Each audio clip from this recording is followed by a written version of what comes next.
Hello friends, welcome to நெல்லை சமையல். நாம் இன்றைக்கி குதிரைவாலி பொங்கல் எப்படி பண்ணுறதுன்னு பார்க்கலாம்.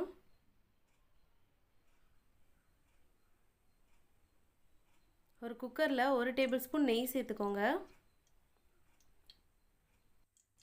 நெய் சூடானதும் 1/2 டேபிள் ஸ்பூன் மிளகு சேர்த்துக்கோங்க. 1/2 டேபிள் ஸ்பூன் சீரகம், ஒரு சின்ன துண்டு இஞ்சியை குட்டி குட்டியாக கட் பண்ணி சேர்த்துக்கோங்க. ஒரு பச்சை மிளகாய் இந்த மாதிரி கட் பண்ணி சேர்த்துக்கோங்க.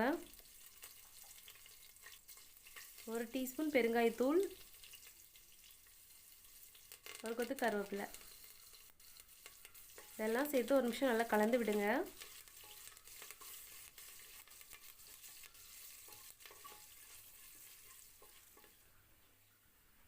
நான் இன்றைக்கி 1 கப் குதிரைவாலி அரிசி, 1/2 கப் பாசிப்பருப்பு சேர்த்து வாஷ் பண்ணி வச்சுருக்கேன். அதை இதோடு சேர்த்துடலாம்.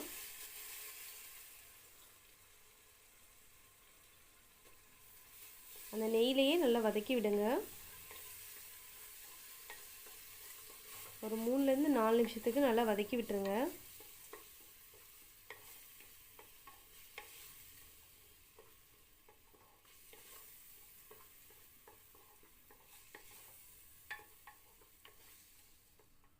நல்லா வதங்கிடுச்சு. இப்போ பொங்கலுக்கு தேவையான தண்ணி சேர்த்துடலாம்.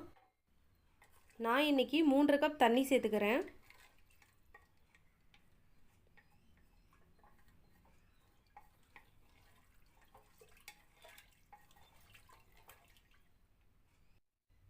இதோட பொங்கலுக்கு தேவையான உப்பு சேர்த்துடலாம். நல்லா மிக்ஸ் பண்ணி விசில் போட்டு ஒரு 2 விசில் வர வரைக்கும் குக் பண்ணிக்கோங்க. நைட் டைம் பொங்கல் சாப்பிட்டா ஹெவியாக இருக்கும்னு ஃபீல் பண்ணுறவங்க இந்த மாதிரி குதிரைவாலி அரிசியில் செஞ்சு சாப்பிட்டீங்கன்னா அந்தளவுக்கு ஹெவியாக இருக்காது, ரொம்பவே ஹெல்த்தியுமே கூட. பாருங்கள், நல்லா வெந்து வந்துடுச்சு.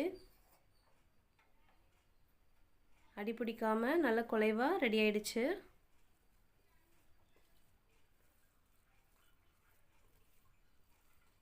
அவ்வளோதான், ரொம்பவே சிம்பிளாக செஞ்சாச்சு. இந்த ரெசிபி வீட்டில் ட்ரை பண்ணி பார்த்துட்டு எப்படி இருந்துச்சுன்னு கமெண்ட் செக்ஷனில் சொல்லுங்கள். நெல்லை சமையல் சேனலுக்கு லைக் பண்ணுங்கள், ஷேர் பண்ணுங்கள் அண்ட் சப்ஸ்கிரைப் பண்ணுங்கள். தேங்க்யூ.